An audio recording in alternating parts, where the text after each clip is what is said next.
Time, many of the guys came back from college, and we thought we would get together, prior to Thanksgiving for a little reunion. So we were a very close-knit group, and about 30 of us showed up at a local hall, and my dad was a trainer, so he had access to our game jerseys, and we presented the game jerseys, and we thought that maybe we'd go down the next day and, give the high school teams, some moral support. Thus began the two-day agenda that has characterized the 0-9 club ever since. Membership is renewed annually. All you have to do is show up. And be sure to wear your team jersey. John Strickland is another charter member. It's easier to share tragedy in the group, I think. We never thought, first of all, that we were that bad a team. We always wonder, if certain things hadn't happened, what would have been different. We relish the opportunity to get back together and look at the pictures and just sort of stay together and reminisce. The pictures and other memorabilia are proudly displayed at every 0-9 reunion. The club's existence has been chronicled through the years by photographer and acerbic Watertown Sun columnist John Moxley. When God gives you lemons, you make lemonade. And, they gave them 22 lemons, 11 on offense and 11 on defense, and they've been making lemonade ever since. The 0-9ers have been the subject of a number of newspaper articles, none more glamorous than Lee Montville's Boston Globe column in 1982. Front page, no less, right alongside a story on the arms race. But if the clippings and cutouts are the appetizers of this feast, the people themselves are the main course. There's the usual schmoozing. So you're going to the game tomorrow, Frank? I'll be there. If you look around, a lot of these people had really nothing to do with the football team per se. It's the fact that, like, the night before Thanksgiving, all these people we went to school with still get together. There were games that we sat there, we were depressed, dealt with them being angry. Especially Thanksgiving Day. It was pouring, raining. We lost. It was like depressed city. But that's part of our. Now it's a plus because it's part of the 0-9. And a special presentation or two. This year, a team jersey is awarded to legendary Watertown High athlete Dick Berardino for his recent promotion in the Red Sox organization. He'll be their bullpen coach next year. But 20 years ago, Berardino was an assistant coach on the 0-9 team. He rarely misses a reunion. But I think they turned the season into a situation, well, let's not just dwell on being 0-9 and thinking this is the way we spent our last year at Watertown. Let's turn it around and have reunions, and it's made kind of a real camaraderie among these guys. I think it's been great, really. The highlight of each get-together is the viewing of more season lowlights, selected game films, and 2 short subjects, produced and directed by the 0-9ers themselves. Show Us Your 0-9 bumper sticker is a takeoff on an old theme. Yes, those stickers are bound to show up anywhere. And the Ed Hayes story is what critics might call, among other things, a satirical biography of their head coach.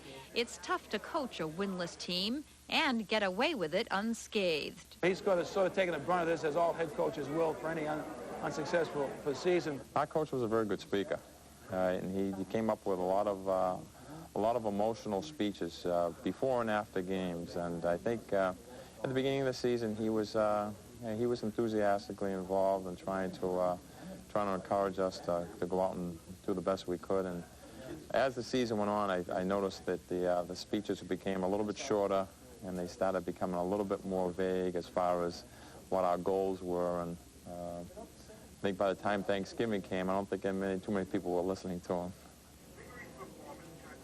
We'll listen to Coach Hayes 20 years later. Today, he works for the Massachusetts Teachers Association. The 0-9 season was his coaching swan song. As a football coach, it was. I scouted a few games at Holy Cross colleges prior to the hepatitis attack that ended their season for 2 years up there. And when that happened, then I stepped out of that football altogether. At the time, I think we had respect for the coach. I think, it was 16, 17-year-old players, and obviously we believed in what the coach's philosophy was and how he was approaching the season. We were young and impressionable, and we looked up to the guy. We didn't know that changing the offense every week wasn't a great idea when you were 17 years old. We changed everything. We'd be in a T one week, we'd be in an I another week, a box formation another week. I mean, that goes all the way back to Rockney, for goodness sake. We tried anything we could to probably surprise the team because we couldn't face them head-on-head and beat them. How did these guys manage to lose all of their games anyway? Well, to be fair, they were quite literally out of their league. It was their last year in the tough suburban league, playing against powerhouses like Weymouth, Waltham, and Brockton. These were cities where the talent pool is so much stronger. The suburban league was getting stronger and stronger. The schools were getting larger and larger, and Watertown was staying the same size. And it was no longer a real competitive situation. And they were playing, you know, teams over their head, and it was really unfair to them. Next question, did they ever come close to actually winning a game and spoiling their unblemished record? Well, the answer is one of the club's favorite anecdotes. It happened in Brockton, and we'll let John Strickland pick it up from here. We were losing 12-6. Denny Dyer had scored on a screen pass. We missed the extra point. We had them back in their territory with a couple of minutes left in the game, and they were punting after a defensive stand. And Coach Hayes called a timeout, and he called me over to the sideline, and he said, "John, I want you to line up here and block that kick, and block the punt." And there's been some discussion between one of the other assistant coaches and myself as to whether or not we actually practiced that play. I contend we didn't. He says, "Sure we did." Well, somewhere along the line we did a little bit of that, but probably not enough. I remember it very well because it was a low snap from center, and I probably could have blocked the punt if I had maybe used a different technique, but ended up roughing the kicker. And they got a first down and ran out the clock. We never thought at the time it would be considered the most significant contribution to being 0-9, since it was the only game we were close in. The rest, as they say, is history. The hardiest of the 0-9ers continued their vigil on Thanksgiving morning. Every year, they stake out their own cheering section, sign held high. As you can see, our numbers are dwindling. Yes. Only the true diehards. Strong and hard. Few in number, but strong and high.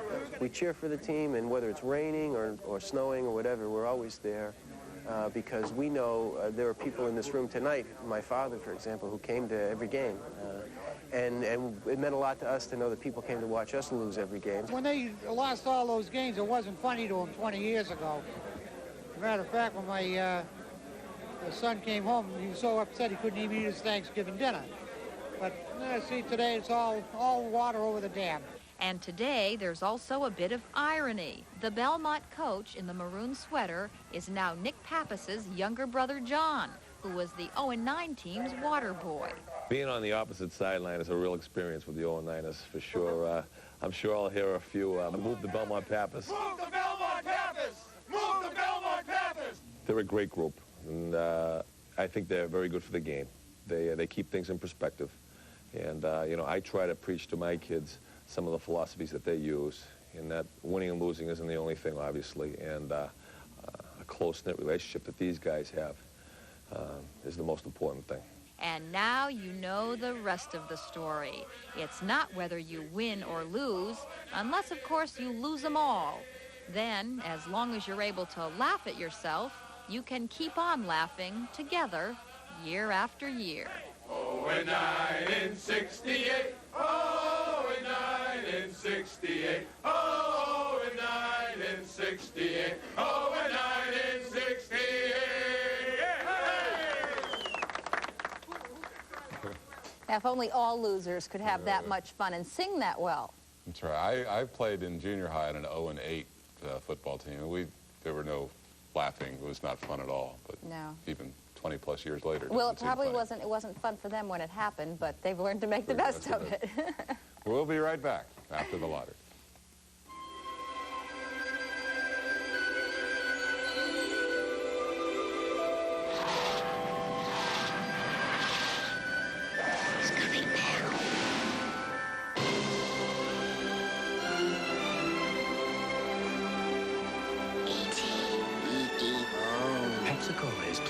That E.T. has come home on video cassette. For the holidays, Pepsi is offering a special $5 rebate with the purchase of an E.T. video and Pepsi. If you're considering the standard F-150 with manual locking hubs, better get a pair of these. You're going to need them. If you want a 4x4 you can shift on the fly, buy the new Chevy CK, standard equipped with InstaTrack, and now specially equipped with a Duraliner. A $350 value, yours at no additional charge. Those will keep your feet from getting wet. This will keep your bed from getting wet. Stop where more people end up. Chevy of New England.